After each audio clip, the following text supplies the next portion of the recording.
سورۃ الکہف۔ بسم اللہ الرحمن الرحیم۔ الحمد للہ الذی انزل علی عبدہ الکتاب ولم یجعل لہ عوجا۔ یہ پوائنٹ میں نوٹ کرا چکا ہوں کہ آخری آیت کیا تھی؟ قل الحمد للہ، کہو قل حمد اللہ کے لیے ہے۔ یہ آخری آیت تھی سورہ بنی اسرائیل کی، اور سورہ کہف کی آیت شروع ہو رہی ہے الحمد للہ الذی، گویا کہ اس حکم کی تعمیل جو ہے اس سے آغاز ہو رہا ہے اس سورہ مبارکہ کا۔ اس کو میں نے کہا تھا یہ انٹر لاکڈ ہیں دونوں صورتیں جو ہیں، جیسے آتا ہے تورات میں کہ حضرت یعقوب اپنے بھائی عیسو کی ایڑیاں پکڑے ہوئے تولد ہوئے، یہ جڑواں پیدا ہوئے تو دو بھائی عیسو اور یعقوب۔ عیسو بڑے تھے، یعنی بڑے اس معنی میں جو بھی ہوتے ہیں جڑواں، ان میں جو پہلے جس کی ولادت ہو جائے وہ بڑا ہوتا ہے، چاہے 2 منٹ کا فرق ہو 5 منٹ کا فرق ہو۔ تو اس کی ولادت کے بعد پھر حضرت یعقوب کو عقب کہتے پیچھے کو، پیچھے آنے والا یعقوب، اس لیے ان کا نام پڑ گیا ہے کہ یہ پچھلا ہے۔ جو پہلا تھا وہ عیسو تھا، عیسو کے بارے میں کچھ معلوم نہیں، ان کی اولاد وغیرہ کدھر گئی، بہرحال وہ ایک علیحدہ بحث ہے۔ تو اسی طریقے سے یہ سورہ کہف جو ہے گویا کہ سورہ بنی اسرائیل کی ایڑیاں پکڑے ہوئے قرآن مجید میں وارد ہو رہی ہے۔ اس میں آپ دیکھیے الحمدللہ الذی انزل علی عبدہ، وہی اللہ تعالیٰ نے اللہ کے اپنے رسول کی جو نسبت ہے اس کو عبد کے نمایاں کیا ہے۔ کتاب نازل کی ولم یجعل لہ عوجا، اور اس میں کوئی کجی نہیں رکھی، قیما، سیدھی، ٹھیک ٹھیک، روشن، مبین، لینذر بأسا شدیدا۔ اب یہ ہے لفظ جو بہت زیادہ غور کرنے کے قابل ہے۔ اس کتاب کے حضور پر نزول کے مقاصد میں سے ایک یہ بھی ہے خبردار کر دیں ایک بہت بڑی آفت سے۔ ویسے باسن جب واحد آتا ہے تو عام طور پر اس کے معنی جنگ ہوتے ہیں، جب جمع میں آتا ہے تو سختی، مصیبت، بھوک، فاقہ، یہ سارے بأسا۔ آیت البر میں بھی ہم نے پڑھا والصابرین فی البأساء والضراء وحین البأس۔ باسا جب جمع میں آیا ہے تو فقر و فاقہ، تکلیف، مصیبت، اور حین الباس جنگ کے وقت۔ تو ان دونوں کو ذہن میں رکھیے، بہت بڑی آفت، بہت بڑی آفت، بہت بڑی آفت ایک تو ہے دجالی فتنے کی، دجال المسیح الدجال جو آنے والا ہے، جس کے بارے میں حدیث میں آتا ہے کہ کوئی نبی اور رسول ایسا نہیں گزرا جس نے اپنی قوم کو دجال کے فتنے سے آگاہ نہ کیا ہو، اور پوری انسانی تاریخ میں دجال کے فتنے سے بڑا کوئی فتنہ نہیں، اور وہ ہر بندہ مومن کے امتحان کے لیے کڑا ترین جو ہے مرحلہ آ جائے گا، سخت ترین امتحان اس کا لیا جائے گا۔ تو یہ جو سختی ہے اس کی خبر دیتے ہوئے یہ سورہ مبارکہ نازل ہو رہی ہے، اور خاص طور پر اسے باسن اگر جنگ کے معنی میں لیں تو الملحمۃ العظمیٰ، کتاب الملاحم، جو کہ آپ دیکھیں گے احادیث کی کتابوں میں پورا باب ہے کتاب الملاحم، اور اس کا تعلق بھی دجال کے ساتھ ہے، کیونکہ پھر دجال ہی کو قتل کریں گے حضرت مسیح علیہ السلام نازل ہو کر۔ تو یہ سارا مسئلہ جو ہے اس کی خبر دینے کے لیے قیما لینذر بأسا شدیدا من لدنہ، گویا کہ یہ جو احادیث کی کتابوں میں آپ کو حدیث کے ابواب ملتے ہیں، چاہے وہ کتاب الفتن ہو اور چاہے وہ کتاب جو ہے آثار قیامہ ہے، اس طرح کے جتنے بھی ہیں، اور کتاب الملاحم ہے، یہ گویا کہ اس کی شرح ہے لینذر بأسا شدیدا من لدنہ، اور یہ ہوگا بھی خاص اللہ کی طرف سے، یہ آزمائش بھی، یہ دجال کا فتنہ بھی، یہ بہت بڑی جنگ بھی، جس کو آرمگڈون کہتے ہیں، کرسچین جو ٹریڈیشن ہے اس میں اس کے لیے لفظ ہے آرمگڈون، ایک بہت بڑی جنگ ہوگی۔ ڈکشنری میں بھی آپ دیکھیں گے کہ خیر اور شر کی قوتوں کے درمیان اس دنیا کے خاتمے سے پہلے ایک بہت بڑی جنگ ہونی ہے جس کا نام یہ آرمگڈون ہے۔ لینذر بأسا شدیدا من لدنہ ویبشر المؤمنین الذین یعملون الصالحات، اور تاکہ بشارت دے وہ ان اہل ایمان کو جو نیک عمل کرتے ہوں، ان لہم اجرا حسنا، کہ ان کے لیے ہوگا بہت اچھا بدلہ، ماکثین فیہ ابدا، اور وہ اس میں رہیں گے ہمیشہ ہمیشہ۔ یہ جو دجالی فتنہ ہے اس کے ساتھ ایک خاص مناسبت ہے سورہ مبارکہ کی۔ احادیث میں آتا ہے کہ دجالی فتنے کے اثرات سے بچنے کے لیے اس سورہ مبارکہ سے ذہنی اور قلبی رشتہ مفید ہے، اس کی تلاوت کرتے رہنا، خاص طور پر جمعے کے روز پوری سورہ کہف، ورنہ یہ کہ کم سے کم اس کی ابتدائی اور آخری آیات ان کی بڑی اہمیت ہے۔ دجالی فتنہ اصل میں کیا ہے سمجھ لیجئے کہ ایک تو ہے دجالی فتنہ بالعموم، دجل کہتے ہیں فریب کو، جیسے کہ کوئی نبی نہیں ہے وہ اس نے فریبی لبادہ اوڑھ لیا، نبوت کا دعویٰ کر رہا ہے، وہ دجال ہے۔ تو اس طرح کی تو حضور نے فرمایا ہے کہ 30 دجال پیدا ہوں گے، انہی میں سے ایک ہمارے زمانے کے اندر جو ہے یہ غلام احمد قادیانی بھی تھا، وہ دجال تھا، جس نے کہ اعلان کیا کہ میں نبی ہوں جبکہ وہ نبی نہیں تھا۔ تو فریبی بنا ہوا جس نے کہ ملمہ اپنے اوپر چڑھایا ہوا ہے۔ اسی طریقے سے دجالی فتنہ یہ جو ہے اس پوری دنیا میں اس وقت جو فتنہ ہے وہ یہ ہے کہ مادہ پرستی کا اتنا غلبہ ہو چکا ہے ذہنوں کے اوپر، افکار کے اوپر، لوگوں کے نظریات کے اوپر، لوگوں کے اخلاق کے اوپر، لوگوں کے اقدار جو ہیں، ویلیوز جو ہیں اس کے اوپر، کہ وہ آخرت کو بالکل بھول گئے، اللہ کو بھول گئے، اسباب کے اندر گم ہے، مسبب الاسباب سے ذہول ہو گیا، دنیا ہی دنیا ہے، آخرت کو بھولے ہوئے ہیں، مادہ ہی مادہ ہے، روح سے کوئی سروکار ہی نہیں۔ یہ ہے بالعموم جس کا نام دجالی فتنہ ہے، کہ حقیقت کے اوپر پردہ پڑا ہوا ہے، آخرت پر دنیا کا پردہ پڑا ہوا ہے۔ یہ دنیا جو ہے در حقیقت کیا ہے؟ وَمَا الْحَيَاةُ الدُّنْيَا إِلَّا مَتَاعُ الْغُرُورِ، یہ دھوکے کا سامان ہے۔ اصل زندگی کو اس نے ڈھانپا ہوا ہے، ہم نے یہ سمجھ لیا کہ زندگی یہی ہے، اسی کے لیے بھاگ دوڑ محنت صبح و شام، اسی کے مستقبل کی فکر ہے، لیکن اصل زندگی اس کی کوئی فکر ہی نہیں ہے۔ باقی ایک دجال جو ہے جو آئے گا، وہ معاملہ احادیث کے اندر بھی بڑی طوالت کے ساتھ ہے، اور اس میں کافی پیچیدگیاں بھی ہیں، بعض چیزیں جو ہیں ایک دوسرے سے کچھ مختلف بھی ہیں، اس میں پھر اہل علم کو بہرحال مطابقت پیدا کرنی پڑتی ہے۔ میں نے جہاں تک اپنی کوشش کی ایک رائے تک میں پہنچا ہوں، لیکن ابھی میں اسے بیان نہیں کر رہا ہوں۔ بہرحال دجالی فتنے کی خبریں موجود ہیں بہت شدت کے ساتھ، اور اس صورت کا پڑھنا جو ہے اس میں بہت مفید ہے۔ اس صورت کے مضامین کا دجالی فتنہ بالعموم سے کیا تعلق ہے وہ تو اس ہم دورہ ترجمہ دوران کے اس کے دوران بھی آپ کو معلوم ہو جائے گا، لیکن اس کے جو خاص بڑے مباحث ہیں، خاص طور پر یہ کہ ایک ہمارے بہت بڑے عالم گزرے ہندوستان میں اس صدی کے آغاز میں، مولانا مناظر حسن گیلانی، انہوں نے اس میں باقاعدہ کتاب لکھی ہے، آپ کو مل جائے گی بازار میں بھی، اصحاب کہف کے جو کا معاملہ سورہ کہف کے مباحث ہیں ان کے۔ میں نے اس کو اپنی ایک تقریر کے اندر کسی خطاب جمعہ میں سورہ کہف کے مضامین کا خلاصہ بیان کیا تھا، جس کا عنوان ہے دنیا کی حقیقت۔ ظاہر بات ہے تفاصیل زیادہ جو ہیں وہ میرے لیے ممکن نہیں ہے کہ اس دورہ ترجمہ کے دوران بیان کر سکوں۔ وَيُنذِرَ الَّذِينَ قَالُوا اتَّخَذَ اللَّهُ وَلَدًا، اور خبردار کر دے ان لوگوں کو جنہوں نے کہا کہ اللہ نے بیٹا بنایا۔ یہ ساری دجالیت جو ہے اس کی جڑ کیا ہے؟ مسیحیت، جو موجودہ مسیحیت ہے، جو حقیقت میں مسیحیت نہیں ہے، پالزم ہے، جس کی بنیاد تثلیث پر ہے کہ اللہ کا بیٹا بنا دیا حضرت مسیح علیہ السلام کو، اور انہیں کفارہ بنا دیا تمام جو بھی مان لے ان کو ان کے گناہوں کا، پیش کی معافی ہے ان کے گناہوں کی جو حضرت مسیح پر ایمان لے آئے، اور نمبر 3 شریعت ساقط کر دی، اور نمبر 4 سارا اختیار جو ہے وہ پوپ کے ہاتھ میں دے دیا گیا کہ تم جو چاہو جس چیز کو چاہو حلال کرو، جس چیز کو چاہو حرام کر دو۔ ان چیزوں نے مل کر نفس مذہب کو اس قدر قابل نفرت شے بنا دیا کہ یورپ کے عوام کے اندر مذہب کے خلاف شدید نفرت پیدا ہو گئی۔ چنانچہ اس کے بعد جب مسلمانوں کے زیر اثر وہاں پر علم پھیلا ہے، ہسپانیہ کی یونیورسٹیوں سے علوم اور فنون جو ہیں یہ فرانس اور اٹلی اور جرمنی کے نوجوان آتے تھے، اور وہاں آ کر وہ قرطبہ اور غرناطہ اور طلیطلہ کی یونیورسٹیوں سے پڑھ کر جاتے تھے، تو ان کے زیر اثر جو ایک ریفرمیشن شروع ہوئی، اصلاح مذہب، اور ایک رینائسنس، تحریک احیاء العلوم، وہ جو اصل تو تحریک تھی اس بات کی کہ انسان علم کی طرف دوبارہ رجوع کرے، لیکن یہ کہ وہ علم جب آگے بڑھا ہے تو وہاں پہ عیسائیت کے خلاف جو رد عمل تھا اس کی وجہ سے اس میں مذہب کی دشمنی جو ہے اس تحریک کے اندر خود بخود شامل ہو گئی۔ تو مذہب سے بیزاری، روحانیت کا انکار، آخرت سے بالکل بے پرواہی اور اس کا بھی انکار، اور خدا ہے یا نہیں ہے اس سے کوئی سروکار نہیں، یہ جو اس تہذیب کے اصل میں اثرات بنے ہیں سارے، یہ اسی غلطیوں کا یہ اثرات ہیں، نتائج ہیں کہ جو عیسائی مذہب کے اندر جو یہ تحریفات کر کے جو غلطیاں کی گئی ہیں، اس کو یہاں کہا گیا ہے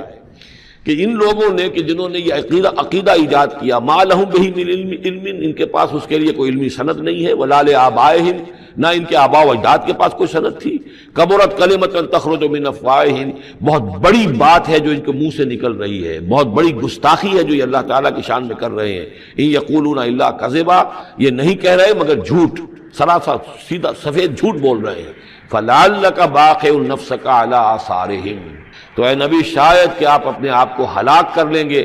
ان کے جو اثرات پڑنے والے ہیں، عیسائیت کے اس غلط عقیدے کے جو نتائج برآمد ہوئے ہیں، جب یہ نتائج ظاہر ہوں گے تو وہ اتنے سنگین ہوں گے، فلعلک باخع نفسک، کہ ان کے احساس سے اور ان کے ادراک سے شاید کہ آپ اپنے صدمے سے اپنے آپ کو ہلاک کر لیں، ان لم یؤمنوا بہذا الحدیث اسفا، اگر یہ لوگ اس حدیث پر، اس قرآن پر، یہ بات جو بتائی جا رہی اس پر ایمان نہ لائے، اس پر ایمان نہ لائے، اپنے اس غلط عقیدے پر قائم رہے، اس غلط مذہب کو انہوں نے برقرار رکھا، تو اس کا جو رد عمل ہوگا نوع انسانی پر، اور اس سے تاریخ انسانی اور انسانی ثقافت جس غلط رخ پر پڑے گی، جو دجالیت کا فتنہ اسے جنم لے گا، ان تمام چیزوں کے اثرات سے شاید آپ کو اتنا صدمہ ہو کہ فَلَعَلَّكَ بَاخِعٌ نَفْسَكَ عَلَىٰ آثَارِهِمْ إِن لَّمْ يُؤْمِنُوا بِهَٰذَا الْحَدِيثِ أَسَفًا إِنَّا جَعَلْنَا مَا عَلَى الْأَرْضِ زِينَةً لَّهَا، ہم نے زمین کے اوپر جو کچھ ہے اسے اس کا گہنا بنا دیا ہے، بناؤ سنگھار بنا دیا ہے، زینت بنا دیا ہے۔ یہ آپ نوٹ کر لیجئے، لفظ زینت اور زمین میں اس کی زیبائش اور آرائش، یہ اس سورہ مبارکہ کا عمود ہے، یعنی اس کو اتنا کھبا دیا ہے نگاہوں میں اللہ نے کہ آخرت سے خود بخود انسان غافل ہو جاتا ہے۔ یہ پردہ پڑ گیا ہے، چمک دمک ہے، یہ کاریں ہیں، یہ بلڈنگیں ہیں، یہ کوٹھیاں ہیں، یہ عالیشان عمارتیں ہیں، یہ کیا کچھ اس کی جو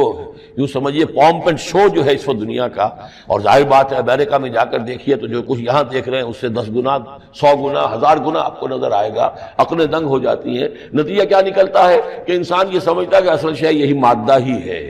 اصل ہدایت پہ یہی لوگ ہیں، یہی لوگ ہیں صحیح معنی میں کہ جنہوں نے واقعتاً علم حاصل کیا ہے، لہذا ان کی غلط تہذیب، ان کا غلط تمدن، ان کے تمام غلط ثقافت کے معاملات کے بھی ہم اسی طریقے سے پیروی کر رہے ہیں۔ یہ سارا مسئلہ جو ہے وہ اس لیے ہے کہ یہ چمک دمک دنیا کی جو زیبائش اور آرائش، اس سے ہم متاثر ہیں۔ انا جعلنا ما علی الارض زینۃ اللہ، جو کچھ زمین کے اوپر ہے اسے ہم نے اسے اس کے لیے بناؤ سنگھار بنا دیا، لنبلوہم، تاکہ ہم آزمائیں ان کو، ایہم احسن عملا، کون ہے ان میں سے اچھے عمل کرنے والا۔ یعنی اب یوں دیکھیے وہ شعر جو ایک ہے، اگرچہ ذرا تھوڑا سا شان باری تعالیٰ کے اعتبار سے تو شاید اتنا مناسب نہ ہو، لیکن یہ کہ مفہوم کو ادا کرتا ہے کہ رخ روشن کے آگے شمع رکھ کر وہ یہ کہتے ہیں ادھر آتا ہے دیکھیں یا ادھر پروانہ جاتا ہے۔ ایک طرف ذات باری تعالیٰ ہے اور ایک طرف یہ دنیا ہے، اس کی چمک دمک ہے۔ اب یہ پروانہ جو ہے یہ انسان، اس کا امتحان ہے، آیا یہ اللہ اور آخرت کی طرف جا رہا ہے یا دنیا کی طرف اور دنیا کی زیبائش اور آرائش کی طرف جا رہا ہے۔ جو زیبائش اور آرائش کی طرف چلا گیا وہ گیا، وہ تباہ و برباد ہو گیا، فقط خسر خسرانا مبین۔ اور جس نے اس دنیا کی زیبائش اور آرائش اس سے منہ موڑ کر وہ جو حقیقت جو اصل حسن ازلی ہے اللہ تعالیٰ کا، اور اس کا جو جلال اور کمال ہے، اور جو آخرت کی نعمتیں ہیں ان کو اختیار کر لیا، وہ کامیاب ہو گیا۔ تو امتحان اتنا ہی ہے کہ رخ روشن کے آگے شمع رکھ کر وہ یہ کہتے ہیں ادھر جاتا ہے دیکھیں یا ادھر پروانہ آتا ہے۔ وَإِنَّا لَجَاعِلُونَ مَا عَلَيْهَا صَعِيدًا جُرُزًا، اور یہ کہ جو کچھ بھی اس پر ہے ہم ایک وقت آئے گا کہ اس کو بنا کر رکھ دیں گے جیسے کہ میدان جس میں سے کہ فصل کاٹ لی گئی ہو۔ جب قیامت ہوگی کیا ہوگا یہاں پر اسی زمین کو، نہ یہاں پہ کوئی وہ پہاڑ رہ جائیں گے کوٹ کوٹ کر چپٹی کر دی جائے گی، نہ یہ آپ کے پاس جو ہیں وہ اسکائی اسکریپرز رہ جائیں گے، نہ یہ اعلیٰ شان عمارتیں ہوں گی، کچھ نہیں ہوگا۔ یہ سب برابر ہوگا جیسے کہ کسی کھیت کے اندر فصل کاٹ دی جاتی ہے تو اب وہ پڑا ہوتا ہے ویران۔ وَإِنَّا لَجَاعِلُونَ مَا عَلَيْهَا صَعِيدًا جُرُزًا، ہم اسے کر کے چھوڑیں گے ایسا کھیت کہ جہاں پر چورا پڑا ہوا ہو، صرف بچا کھچا جو ہے وہ اس کا توڑی کا، اور کچھ نہ ہو۔ ام حسبت ان اصحاب الکہف والرقیم کانوا من آیاتنا عجبا، اب یہاں سے اصحاب کہف کی بات شروع ہو رہی ہے، کیونکہ پوچھوایا تھا یہودیوں نے اصحاب کہف کون تھے۔ کیا تم سمجھتے ہو کہ اصحاب الکہف والرقیم، رقیم جو ہے ان کی تختی تھی ایک جس کے اوپر ان کے حالات لکھ کر، جو ان کے ایک جو کہف تھی ان کی غار جو تھی اس کے اوپر لگا دی گئی تھی، تو انہیں اصحاب الکہف بھی کہتے ہیں، اصحاب الرقیم بھی کہتے ہیں، یہ دونوں انہیں ایک ہی گروہ کے نام ہیں۔ کیا وہ تمہارے خیال میں ہماری بڑی عجیب آیات میں سے تھا؟ یعنی واقعتاً بات تو غیر معمولی تھی، لیکن حقیقت میں ہمارے ہاں تو ہماری تخلیق میں، ہماری صنائی میں اس سے ہزاروں گنا زیادہ عجیب باتیں ہوتی ہیں، ہمارے لیے تو وہ کچھ ہے ہی نہیں کسی بھی درجے میں، تم سمجھتے ہو کہ شاید وہ بہت بڑی بات ہے۔ یہ سابق کہف کا جو قصہ ہے، اب میں سمجھتا ہوں کہ پورے وثوق کے ساتھ ہم کہہ سکتے ہیں کہ یہ قصہ کیا تھا۔ دیکھیے جب حضرت مسیح علیہ السلام آئے ہیں تو یہ پورا علاقہ جو ہے فلسطین کا، اور یہاں پہ جو آپ نے تبلیغ کی ہے، تو یہ اس وقت رومن امپائر کا ایک حصہ تھا۔ اگرچہ مقامی طور پر ایک لوکل بادشاہ جو تھا یہودی وہاں پر حکومت کر رہا تھا، لیکن وہ پپٹ تھا، اصل میں تو حکومت جو تھی رومیوں کی، جو رومی تھے بت پرست۔ اور اس کے بعد چونکہ انہوں نے بغاوت کی، حضرت مسیح تو اٹھا لیے گئے سن 30 عیسوی کے آس پاس یا 33 عیسوی کے آس پاس، لیکن اس کے بعد جو ہے ان یہودیوں نے بغاوت کی رومیوں کے خلاف، جس کے نتیجے میں سن 70 عیسوی میں ٹائٹس رومی نے تو ان کی حکومت بھی ختم کی اور بیت المقدس کو برباد کیا، یروشلم کو تباہ کیا، 1,33,000 یہودیوں کو قتل کیا اور ان کو بھیج دیا، نکال دیا وہاں سے باہر۔ اس وقت کا معاملہ یہ ہے کہ اب کوئی اکے دکے جو بھی رہ جاتے تھے یہاں پر، کوئی یہودی یا عیسائی، یہودیوں کو تو نکال دیا، عیسائی رہ گئے، لیکن عیسائیوں پر بھی بہت ظلم ہوتا تھا۔ یہ موحد تھے، حضرت عیسیٰ کے ماننے والے، وہ بت پرست تھے۔ تو اس زمانے میں کہیں بادشاہ کوئی تھا، ڈیسیس یا دقیانوس جس کو کہتے ہیں، اس کے زمانے میں کچھ جو عیسائی تھے حضرت عیسیٰ پر ایمان رکھنے، آج کے عیسائیوں پر قیاس نہ کیجیے، جو نصارہ تھے حضرت عیسیٰ کو ماننے والے جو موحدین تھے، ان میں سے کچھ نوجوانوں کی پیشی ہوئی بادشاہ کے دربار میں۔ انہوں نے کہا کہ تم اپنے نئے دین سے اگر باز نہیں آؤ گے، اتنے دن کی مہلت تمہیں دی جا رہی ہے تو تمہیں سولی چڑھا دیا جائے گا، بس مہلت دی جا رہی ہے، جاؤ غور کر لو، سوچو۔ ان لوگوں نے آ کر سوچا کہ اب نہ تو ہمارے لیے یہ ممکن ہے کہ ہم مقابلہ کر سکیں، چلو کسی غار میں چھپ جاتے ہیں، دیکھیں اللہ تعالیٰ کیا کرتا ہے ہمارے لیے۔ وہ ایک غار میں جا کر چھپے ہیں، اور غار میں جا کر چھپے ہیں تو اللہ نے انہیں وہاں پر سلا دیا، موت تاری نہیں کہ سلا دیا۔ اللہ کروٹ بھی بدلواتا رہا، ان کے لیے سارا کچھ بندوبست کیا، اللہ کی قدرت میں تھا۔ حضرت عزیر کو 100 برس کے لیے مار دیا تھا، موت کے بعد ان کو دوبارہ زندہ کر دیا۔ لیکن یہ کہ ان کا معاملہ یہ ہے کہ ان کو وہاں پر جو ہے تقریباً 300 برس یہ وہاں پر پڑے رہے اس غار کے اندر۔ غار کی شکل کچھ خاص ایسی تھی کہ ادھر آنا جانا لوگوں کا تھا ہی نہیں، اور یہ ہے جو موجودہ ترکی کے علاقے میں شہر ایفسس ہے، اس کے آس پاس ہیں اس طرح کے غار، جیسے ایجنٹا کے غار ہندوستان کے مشہور ہیں، ایسے ہی وہاں بھی غاروں کا سلسلہ ہے، اور ہیں بھی وہ ایسے کہ ان کے دہانے جو ہیں وہ ہیں شمال کی جانب، تو دھوپ ان میں براہ راست نہیں جاتی، صرف یہ کہ ریفلیکٹڈ لائٹ تو آتی ہے لیکن یہ کہ براہ راست دھوپ نہیں جاتی، تو ایک طرح کا اندھیرا سا اس کے اندر، ٹوائی لائٹ جسے آپ کہہ لیں، وہ رہتا ہے سارا دن۔ وہاں پر یہ 300 برس تک سوتے رہے۔ اس 300 برس کے عرصے میں یہ ہوا کہ رومن امپائر جو ہے اس نے خود عیسائیت اختیار کر لی۔ 300 عیسوی کے اندر کانسٹنٹائن جو تھا ایمپرر، وہ عیسائی ہو گیا، اب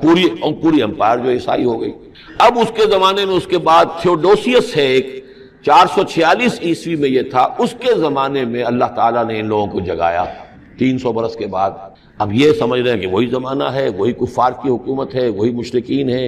اب انہوں نے ڈرتے ڈرتے اپنے کسی ایک آدمی سے کہا بھائی جاؤ یہ لے کے سکہ لے کر جاؤ، چاندی کا، کچھ نہ کچھ کھانے پینے کے لیے لے کر آؤ، دیکھنا لیکن اس طرح ہو کہ ہمارا پتہ نہ چل جائے کہ ہم یہاں چھپے ہوئے ہیں۔ وہاں جو گئے انہوں نے وہ سکہ جو پیش کیا، اور کہا یہ سکہ تمہارے پاس کہاں سے آیا؟ یہ تو بہت پرانا سکہ ہے، تو 400 سال پرانا، 300 سال پرانا سکہ کہاں سے لے آئے تمہیں کوئی خزانہ ملا ہے؟ بہرحال اس حوالے سے اب وہ جو ہے وہ پکڑے گئے، ان کی حالت جو ہے وہ جو بات سامنے آ گئی۔ لیکن جب بات سامنے آ گئی تو اب ان کا بہت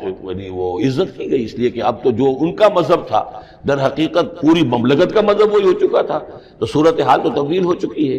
پھر یہ کہ اس کے بعد تفصیل معلوم نہیں ہے کہ غالباً وہ جا کر اپنی اسی غار میں وہ سو گئے ہیں، یا دوبارہ اللہ نے ان پر وہیں پر موت طاری کر دی ہے، اس کا دروازہ بند کر کے اور اس پر ایک تختی لگا دی گئی ہے۔ یہ اصحاب کہف ہے۔ گبن کی جو ہے decline and fall of Roman empire, اس میں بھی یہ 7 سلیپرز، 7 سونے والے، ان کی کہانی موجود ہے۔ یہ چیز جو ہے گویا کہ رومن لٹریچر کے اندر موجود تھی، اس کا جو ذکر موجود تھا، اور قرآن مجید میں یہ امتحاناً سوال کیا گیا حضور سے، تو اس کا جواب دیا گیا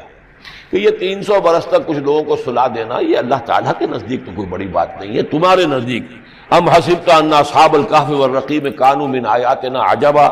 اذ ابى الفتية الى الکہف، جبکہ وہ نوجوان آئے اپنے اس غار میں، فقالوا، اور انہوں نے کہا ربنا آتنا من لدنک رحمتا، پروردگار اب خاص اپنے خزانہ فضل سے ہمارے لیے رحمت کا بندوبست فرما، وہیئ لنا من امرنا رشدا، اور ہمارے لیے ہمارے معاملے کے اندر جو ہے وہ کوئی عافیت کا بندوبست فرما۔ فضربنا علی آذانہم، تو ہم نے تھپکی دے دی ان کے کانوں پر، فی الکہف سنین عددا، اسی وہ غار کے اندر جو ہے وہ سوتے رہے کئی سال۔ ابھی یہاں اس بات کو نہیں چھیڑا کتنے سال، سنین عددا، متعدد سال وہ سوتے رہے۔ ثم بعثناہم، پھر ہم نے انہیں اٹھایا، لنعلم ای الحزبین احصیٰ لما لبثوا امدا، تاکہ ہم دیکھیں کہ 2 گروہوں میں سے کس کو صحیح معلوم ہے کہ کتنے عرصے وہ وہاں رہے تھے۔ اس کا ذکر آگے آ جائے گا 2 گروہوں سے مراد کیا ہے۔ اور تیسری اہم ترین آیات کیا ہے؟ آیات قرآنیہ۔ ان تینوں میں گہرا ربط ہے، آیات آفاقی، آیات انفسی، آیات قرآنی۔ ان میں تدبر کے ذریعے، غور و فکر کے ذریعے انسان ایمان حاصل کرے، یہ ٹاپ کا ایمان ہے، یہ انٹلیکچوئلز کا ایمان ہے، یہ صدیقین کا ایمان ہے۔ نمبر 2، ایک ایمان ہے عوام کے لیے، اس کے 2 راستے ہیں۔ نمبر 1، صاحب یقین کی صحبت، جس کے اندر یہ ایمان پیدا ہو چکا ہو، آپ اس کے قریب رہیے، اگر بھٹی کے سامنے بیٹھیں گے حرارت پہنچے گی، اگر آپ برف کی سل کے قریب ہوں گے ٹھنڈ پہنچے گی، صاحب امین صاحب ایمان کی صحبت اختیار کریں گے ایمان سرات کرے گا۔ یہ ہے عوام کے لیے صحبت، کونوا مع الصادقین، ان کی صحبت اختیار کیا۔ تیسرا ذریعہ ہے جو ہمارے لیے خاص طور پر جو مسلمان پیدا ہوئے، اب ایک بچہ ہے 7 سال کا، آپ نے نماز پڑھنے کی عادت ڈال دی، پڑھ رہا،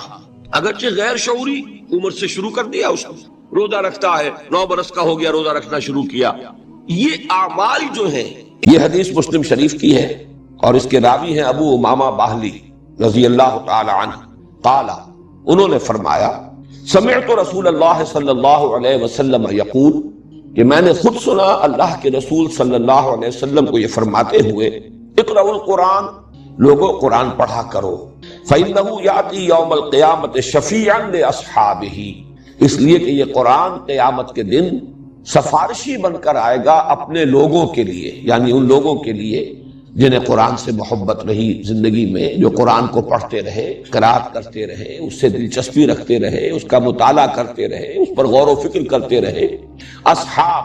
قرآن والے، قرآن کے لوگ،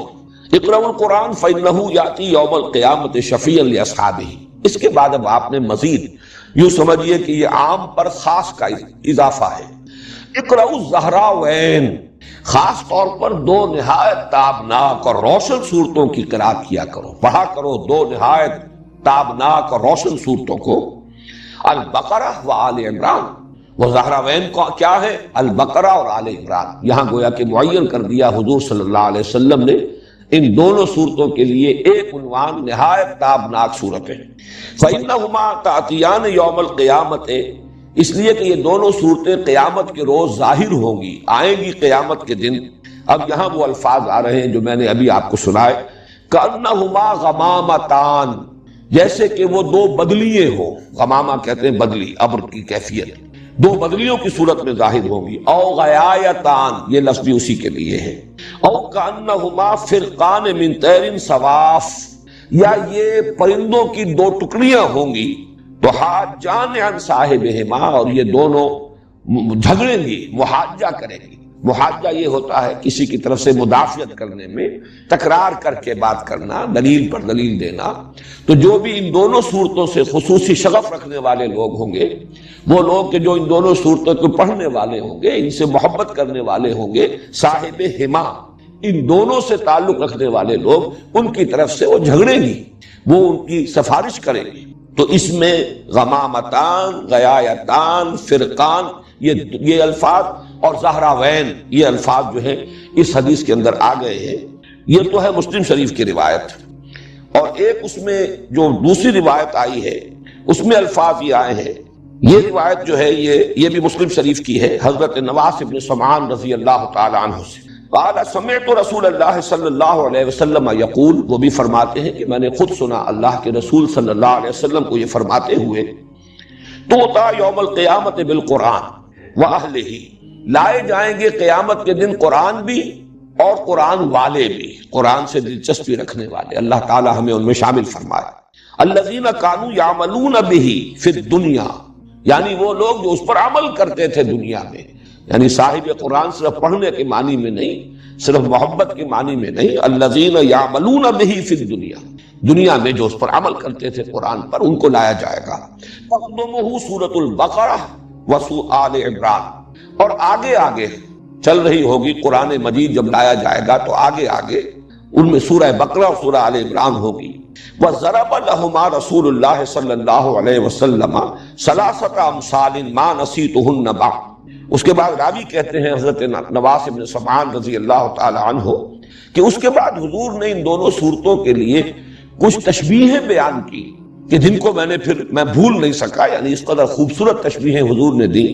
وہ تشبیہ کیا ہے؟ کانہما غمامتان او ذلتان سوداوان بینہما شرق، یہ دونوں صورتیں ایسے ظاہر ہوں گی قیامت کے دن جیسے کہ 2 بدلیاں ہیں، 2 بادل ہیں، اور وہ سیاہ رنگ کی ہیں، یعنی سایہ کر رہی ہوں گی اپنے پڑھنے والے اور محبت کرنے والے ہیں ان پر۔ ان کے درمیان ایک روشنی بھی ہوگی، 2 بدلیاں اسی طرح ظاہر ہوں گی، اگر وہ ملی ہوئی ہوں اور ان کے درمیان کوئی خلا نہ ہو جس میں روشنی آ رہی ہو تو وہ 2 علیحدہ نہیں ہوں گی۔ گویا کہ ان کے اندر معنوی اعتبار سے تسلسل بھی ہے، لیکن یہ کہ دو صورتیں علیحدہ ہے، سورہ بقرہ علیحدہ ہے، سورہ آل عمران ہے۔ او کأنہما خرقان من طیر صواف، یا ایسے حضور نے تشبیہ دی کہ جیسے کبھی کبھی پرندوں کے جب جھنڈ کے جھنڈ آتے ہیں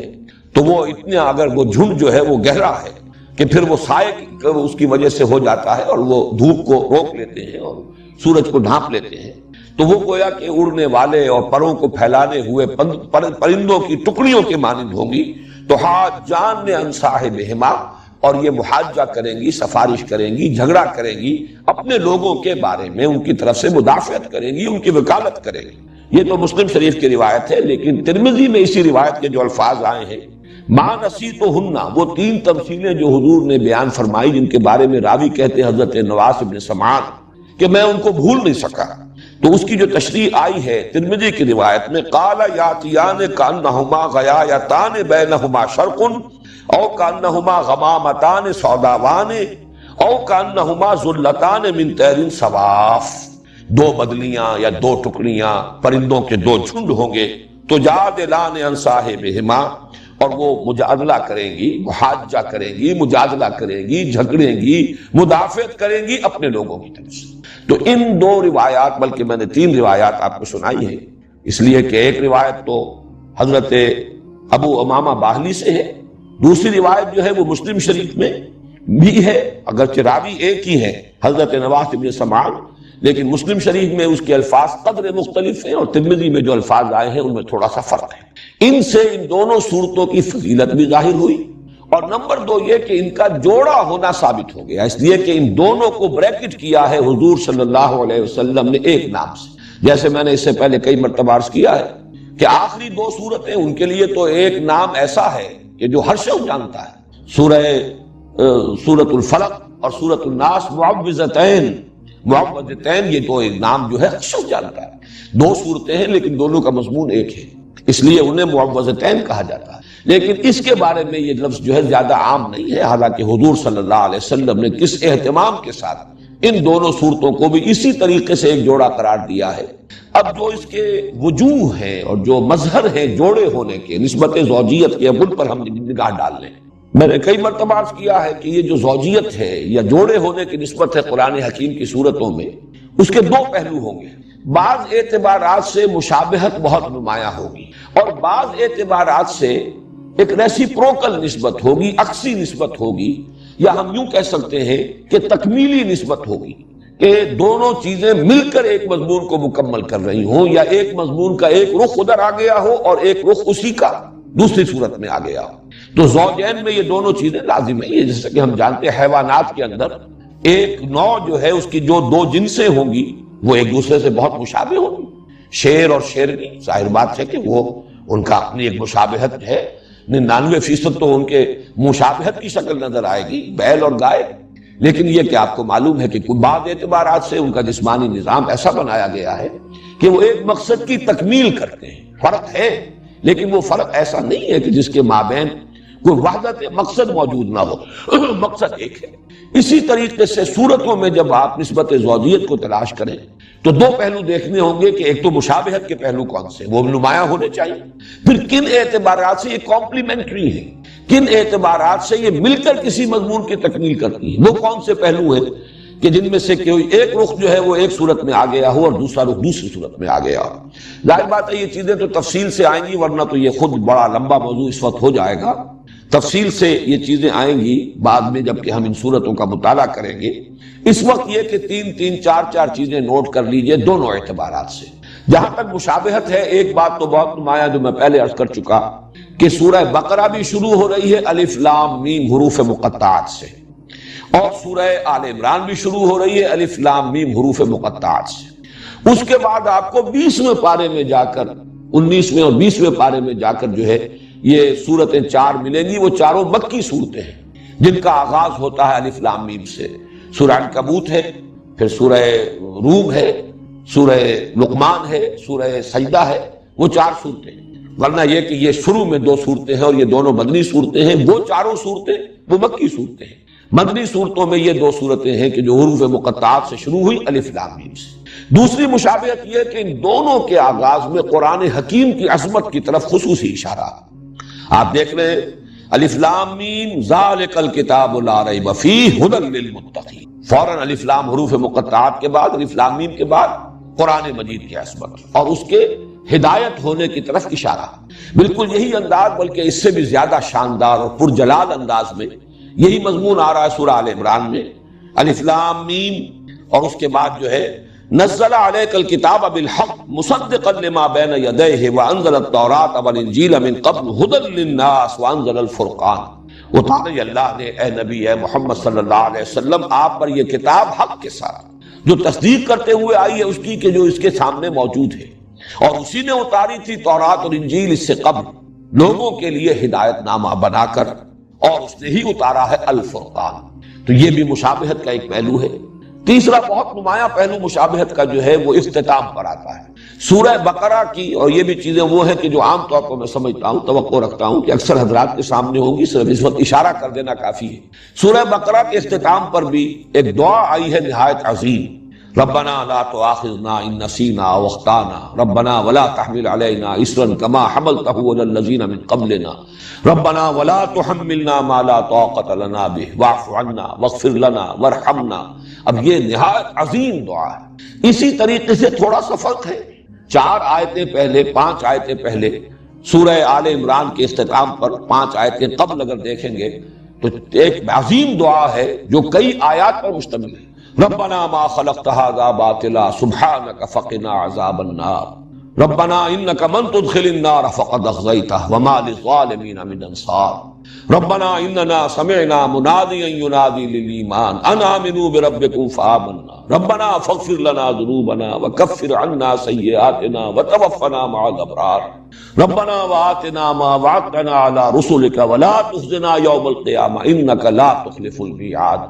دونوں آیتیں ویسے اگر آپ دیکھیں گے تو حجم کے اعتبار سے یہ دونوں دعائیں تقریباً برابر ہیں، اگرچہ یہ کہ سورہ بقرہ کی وہ ایک ہی آیت ہے اور یہاں متعدد آیات ہیں، لیکن حجم کے اعتبار سے زیادہ فرق نہیں ہے۔ نہایت جامع، نہایت عظیم یہ آیات، یہ ہیں دعائیں ہیں کہ جن پر سورہ بقرہ بھی ختم ہو رہی ہے، سورہ آل عمران ختم ہو رہی ہے۔ تو مشابہت کے پہلو سے میں سمجھتا ہوں کہ صرف ان 3 چیزوں کو صاف سامنے رکھیے۔ اب جو مقاسمت کا یہ تقسیم جو ہے کہ ایک ہی مضمون کے، ایک ہی شے کے 2 رخ، 2 پہلو ہو، اور وہ ان میں تقسیم ہو گئی ہو کہ ایک پہلو آ رہا ہو ایک صورت میں، دوسرا پہلو جو ہے اس پر بحث ہوئی اور دوسری صورت میں، اس کو نوٹ کر لیجئے 4 چیزیں۔ سب سے نمایاں بات تو یہ جو میں پہلے عرض کر چکا ہوں کہ سورہ بقرہ میں نہایت مفصل گفتگو ہوئی ہے، دعوت بھی دی گئی، اتمام حجت بھی کیا گیا، اور جس کو کہتے ہیں کہ قرارداد جرم بھی ان پر، فرد قرارداد جرم وہ بھی عائد کر دی گئی، فرد جرم وہ ہے یہود، بنی اسرائیل، یہود سے خطاب کر یا بنی اسرائیل اذکروا نعمتی التي انعمت علیکم۔ لیکن سورہ آل عمران میں یہی معاملہ نصارہ کے ساتھ ہے۔ ان کی سب سے بڑی گمراہی تثلیث کا عقیدہ، الوہیت مسیح علیہ السلام کا عقیدہ، تو اس میں آپ دیکھیں گے کہ بڑی تفصیل کے ساتھ اس عقیدے کی نفی کی گئی ہے۔ تو یہ گویا کہ اب یہ دونوں مل کر ایک مضمون کی تکمیل کر رہے ہیں، دعوت اور اتمام حجت یہود پر سورہ بقرہ میں اور نصارہ پر سورہ آل عمران میں۔ اسی طریقے سے انفاق مال یا جہاد بالمال، اس پر جامع ترین مقام، نہایت مفصل مقام، نہایت تاکیدی حکم یہ سورہ بقرہ میں ہے۔ اور قتال، جہاد بالنفس، جانیں ہتھیلی پر لے کر میدان میں آ جانا، یہ ہے کہ جس کا بڑی زیادہ شرح و بسط کے ساتھ یہ مضمون آیا ہے یہ سورہ آل عمران میں۔ آپ کو معلوم ہے کہ یہ قرآن حکیم کے اندر جہاد کا لفظ جہاں بھی آتا ہے بالمال والنفس، جاہدوا فی سبیل اللہ باموالکم وانفسکم، جہاد بالمال یہ ہے اللہ کی راہ میں، اللہ کے دین کے لیے، اس کے غلبے کے لیے، اس کی دعوت کے لیے مال خرچ کرنا، اور جان لگا دینا، قتال اس کی بلند ترین شکل ہے کہ نقد جان ہتھیلی پر رکھ کر ایک شخص میدان میں آ گیا ہے، اپنی جان نثار کرنے کے لیے تیار ہے۔ تو یہ گویا کہ ایک ہی مضمون، جیسے وہ مضمون ایک تھا اتمام حجت اور دعوت اہل کتاب کو، 2 حصوں میں تقسیم ہو گیا، یہود سورہ بقرہ میں، نصارہ سورہ آل عمران میں، جہاد فی سبیل اللہ، جہاد بالمال سورہ بقرہ میں، اور جہاد بالنفس اور قتال فی سبیل اللہ یہ سورہ آل عمران میں۔ اسی طرح یہ ذرا ایک لطیف بات ہے، سورہ بقرہ میں زیادہ زور اور زیادہ ایمفیسس ایمان پر ہے، جبکہ سورہ آل عمران میں آپ دیکھیں گے زیادہ زور، زیادہ ایمفیسس اسلام پر ہے۔ اب یہ بھی حقیقت کے اعتبار سے ایک ہی شے ہے، ایمان ایک باطنی کیفیت ہے، یقین کی ایک کیفیت ہے، وہ دل کے اندر ہے، وہ باطن میں ہے انسان کے، اور اسلام اسی کا ظہور خارجی ہے۔ انسان کے عمل میں جو روش ہوگی اس ایمان کی بنیاد پر اس کا نام اسلام ہے۔ لیکن یہ کہ فی الحال یہ بھی اپنی جگہ حقیقت ہے کہ یہ دونوں علیحدہ علیحدہ ہیں، ان کو بالکل ایک شے بھی نہیں کہا جا سکتا، جیسے کہ سورہ حجرات میں ہے قالت الاعراب آمنا قل لم تؤمنوا ولكن قولوا اسلمنا ولما يدخل الايمان في قلوبكم۔ یہ بدو کہہ رہے ہیں، دعویٰ کر رہے ہیں، مدعی ہیں کہ ہم ایمان لے آئے، نبی ان سے کہہ دیجئے تم ایمان ہرگز نہیں لائے ہیں، بلکہ یوں کہو کہ ہم اسلام لے آئے ہیں، ابھی تک ایمان تمہارے دلوں میں داخل نہیں ہوا۔ تو آپ دیکھیں گے کہ سورہ بقرہ میں شروع میں بھی یؤمنون بالغیب الذین یقیمون الصلاۃ ومما رزقناہم ينفقون والذین یؤمنون بما انزل الیک وما انزل من قبلک وبالآخرۃ هم یوقنون۔ پھر 21ویں رکوع میں جا کر بالکل وسط میں پھر لیس البر ان تولوا وجوہکم قبل المشرق والمغرب ولکن البر من آمن باللہ والیوم الآخر والملائکۃ والکتاب والنبیین۔ پھر آخر میں آمن الرسول بما انزل الیہ من ربہ والمؤمنون کل آمن باللہ وملائکتہ وکتبہ ورسلہ۔ اب یہ آپ اندازہ دیکھیے کہ ابتدا، انتہا اور درمیان میں یہ تینوں جگہ پر ایمان کے بارے میں اہمیت کے ساتھ گفتگو ہو رہی ہے۔ اسلام کے بارے میں آپ کو یہی انداز نظر آئے گا سورہ آل عمران میں، ان الدین عند اللہ الاسلام، اور آگے چل کر ومن یبتغ غیر الاسلام دینا فلن یقبل منہ۔ وہاں اسلام پر زیادہ ایمفیسس ہے، یہاں ایمان پر زیادہ ہے۔ ایک اور بات نوٹ کیجئے کہ ایمان کے بھی قرآن مجید میں دو مظہر قرار دیے گئے ہیں عملی۔ ایمان اگر اندر ہے تو اس کا ظہور جب انسان کے عمل میں ہوگا، اس کے دو اہم مظاہر ہیں علیحدہ علیحدہ۔ ایک مظہر ہے نماز، روزہ، تقوی، خشوع، خضوع، ذکر کے اندر لذت کا آنا۔ ایک ہے جہاد، قتال، اللہ کی راہ میں تکلیفیں اٹھانا، صبر، مصابرت، ایثار، قربانی، میدان میں آنا، مقابلہ کرنا، باطل سے پنجہ آزمائی کرنا۔ یہ دو ہیں رخ عمل کے، ایمان کے نتیجے میں یہ دو مظاہر ہیں۔ اب آپ دیکھیے کہ اس میں بھی تقسیم ہے۔ سورہ بقرہ کے آغاز میں یہ آیا ھدی للمتقین الذین یؤمنون بالغیب ویقیمون الصلاۃ ومما رزقناہم ينفقون والذین یؤمنون بما انزل الیک وما انزل من قبلک وبالآخرۃ هم یوقنون اولئک علی ھدی من ربہم واولئک هم المفلحون۔ ایک رخ یہاں بیان کر دیا گیا۔ سورہ آل عمران میں دوسرا رخ آ رہا ہے، چنانچہ آخری رکوع کی جو ابھی میں نے آپ جس کی طرف میں اشارہ کر رہا تھا، وہ عظیم دعا کے بعد فاستجاب لهم ربهم انی لا اضیع عمل عامل منکم من ذکر و انثی فالذین هاجروا واخرجوا من دیارهم وأوذوا في سبيلي وقاتلوا وقتلوا لأكفرن عنهم سيئاتهم ولأدخلنهم جنات تجري من تحتها الأنهار۔ اور پھر آخری آیت جو ہے وہ بھی اسی مضمون کو نمایاں کر رہی ہے، یا ایھا الذین آمنوا اصبروا وصابروا ورابطوا واتقوا اللہ لعلکم تفلحون۔ صبر، مصابرت، یہ ہے اصل میں وہ چیزیں کہ جن کو نمایاں کیا گیا ہے۔ اللہ کی راہ میں جنگ، تکلیفوں کا جھیلنا، گھر بار چھوڑ دینا، مصائب کو برداشت کرنا، قتال کرنا، قتل کرنا بھی، قتل ہونا بھی، یہ ہے ایمان کا دوسرا مظہر۔ سورہ آل عمران کے اختتام پر یہ دوسرا پہلو، سورہ بقرہ کے آغاز میں پہلا پہلو، اور اسی کی ایک مثال ہے بہت ہی نمایاں قرآن حکیم میں سورہ انفال میں یہ دونوں پہلو جمع کیے گئے، لیکن اس طور سے کہ شروع میں یہ سورہ بقرہ والا پہلو ہے، اور فرمایا گیا وہ لوگ جب اللہ کا نام لیا جائے تو ان کے دل لرز جاتے ہیں، نماز قائم کرتے ہیں۔ یہ ساری کیفیات جو ہیں وہ شروع میں آئی، اور فرمایا گیا اولئک ھم المؤمنون حقا، یہ لوگ ہیں حقیقی مومن، سچے مومن۔ آخر میں آیا جو اللہ کی راہ میں جہاد کرتے ہیں، قتال کرتے ہیں، وہ لوگ جنہوں نے نصرت کی، انصار، وہ لوگ جنہوں نے ہجرت کی، یہ لوگ اولئک ھم المؤمنون حقا، یہ لوگ ہیں کہ جو سچے مومن ہیں۔ معلوم ہوا کہ یہ تصویر مومن کی شخصیت کی تصویر جو ہے اس کے دو رخ ہیں، دونوں کی تکمیل سے مومن کی شخصیت کا حیولہ صحیح طور پر سامنے آتا ہے، ورنہ وہ یک رخا رہ جائے گا۔ ایک رخ وہ ہے جو خانقاہوں میں نظر آتا ہے، وہاں وہ جہاد اور قتال نہیں، اللہ کی راہ میں باطل سے پنجہ آزمائی نہیں ہے، لیکن مراقبے ہیں، اور وہاں بھی ظاہر بات ہے کہ بہت مجاہدے تو ہوتے ہیں، نفس کشی ہوتی ہے، اور وہ مخالفت نفس کے اندر مبالغے بھی ہوتے ہیں، لیکن دوسرا رخ نہیں ہے۔ اور ایک یہ ہو سکتا ہے کہ مرد میدان تو ہوں، لیکن یہ کہ وہ سوز کی کیفیت جو ہے، سوز و ساز رومی جسے کہا اقبال نے، کبھی سوز و ساز رومی، کبھی پیچ و تاب راضی۔ اگر وہ باطنی سوز نہیں ہے، وہ حب نہیں ہے، محبت نہیں ہے اللہ کی اور اس کے رسول کی، تو معلوم ہوگا کہ کھوکھلی سی ایک چیز ہے۔ یہ دونوں چیزیں مل کر در حقیقت بندہ مومن کی شخصیت کی تصویر کی تکمیل کرتی ہے۔ اور یہاں جیسا کہ میں نے عرض کیا، سورہ بقرہ کے آغاز میں ایک رخ نماز، زکوٰۃ، ایمان، یقین، خشیت، تقوی، آخرت کا یقین، اور دوسرا رخ جہاد، قتال، ہجرت، مصابرت، صبر، یہ دوسرا رخ ہے جو سورہ آل عمران میں آیا۔ صرف اسی پر فی الحال اتفاق کریں، اس کے بعد یہ ہے کہ جب ہم ان دونوں صورتوں کا مطالعہ تفصیل سے کریں گے تو یہ اور نکھرتا چلا جائے گا کہ کس طرح